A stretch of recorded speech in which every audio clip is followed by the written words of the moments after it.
JNPT NHAI CIDCO के partnership से अस्तित्व में आई JNPT port road company limited ये डबल टोल वसूली कर रही है। कंपनी का किसी भी तरह का नुकसान नहीं हुआ है। कंपनी व्यवस्थित शुरू है। फिर भी पिछले 10 से 12 सालों से तकरीबन 400 प्रकल्प बाधित कामगार चिर्रेल, दास्ता और करंजारे के टोल नाका पे कार्यरत थे, जिन्हें 1 मई 2016 को बिना किसी पूर्व सूचना से एकाएक काम से निकाल दिया गया। इन्हें नुकसान भरपाई तक नहीं दी गई। इन कामगारों को कायदे अनुसार मुआवजा मिले। इस संदर्भ में न्यू मैरीटाइम एंड जर्नल कामगार संगठन ने पत्र व्यवहार कर कामगार आयुक्त से न्याय मांगा है। कॉन्ट्रैक्ट कामगारों को मुआवजा देना प्रमुख मालिक की जिम्मेदारी कायदे अनुसार बनती है। दिल्ली स्थित कंपनी के मुख्य कार्यालय में हुई बोर्ड मीटिंग में स्थानिक डायरेक्टर श्री फेगड़े को कामगारों की समस्या संदर्भ पूरा अधिकार दिया गया है। बावजूद इसके फेगड़े जानबूझकर कामगारों को न्याय देने में आनाकानी कर रहे हैं, ऐसा आरोप कामगार नेता महेंद्र घरत ने लगाया है। याच्यामध्ये या टोलची निर्मिती 2004 साली झालेली होती। सुरुवात झाली टोलला। त्याच्या अगोदर हे जेएनपीटी लिंक म्हणून हा रस्ता तयार झाला।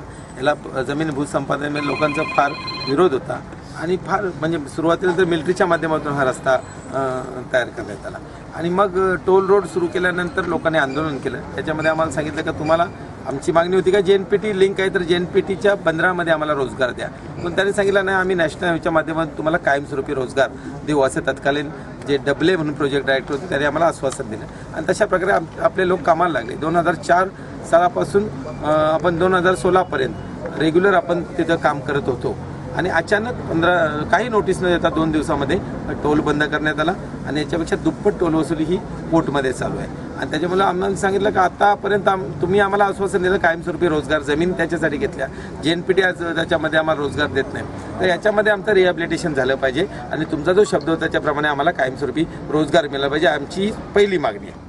शनिवार को डी पॉइंट स्थित कंपनी के कार्यालय के सामने सभी कामगार और इनके परिवार सहित स्थानीय प्रकल्प बाधित कामगारों ने आंदोलन किया। इस अवसर पर महेंद्र घरत ने अपनी भावनाएं जाहिर करते हुए केंद्र सरकार की आलोचना की। इन्होंने कहा कि जहां नरेंद्र मोदी ने रोजगार के बड़े बड़े ढींगे हाके थे, वो आज खोखले नजर आ रहे हैं। साथ ही संबंधित अधिकारियों की भी महेंद्र घरत ने आलोचना की। याच्यामध्ये डबले जे अधिकारी आहेत ते सकाळी माझ्या माहितीप्रमाणे सकाळी आले आणि आमचे लोक याला सुरुवात व्हायच्या अगोदर ते इथून गेलेले आहेत। त्यांचं माझं फोनवर बोलणं झालं। त्यांनी सांगितलं आम्ही दुसऱ्या बैठकीसाठी बाहेर गेलेलो, परंतु असं त्यांना पळून जाऊन जमणार नाही, कारण त्यांचं म्हणणं होतं की आमचा बोर्ड याच्यामध्ये निर्णय घेईल। याच्यामध्ये जेएनपीटी, महाराष्ट्र सरकार, सिडको आणि नॅशनल हायवे अशा 4 कंपन्या याच्यामध्ये भागीदारी करतात। त्याच्यापैकी जेएनपीटी चेअरमनची त्यांची स्पष्ट भूमिका आहे का कामगारांची कायदेशीर देणे असतील तर देऊन टाका। सन्माननीय नितीन गडकरी जी या खात्याचे मंत्री आहेत त्यांना आम्ही भेटलो, ते बोलले कायदेशीर असेल तर आम्ही द्यायला सांगू। अशाच प्रकारे यांचा जो प्रस्ताव गेला होता बोर्डाकडे नॅशनल हायवेच्या, त्याच्यामध्ये बोर्डानं सुद्धा सुचवलं आहे कायदेशीर देणगी असेल तर देऊन टाका। टाळाटाळ फक्त हे करतात।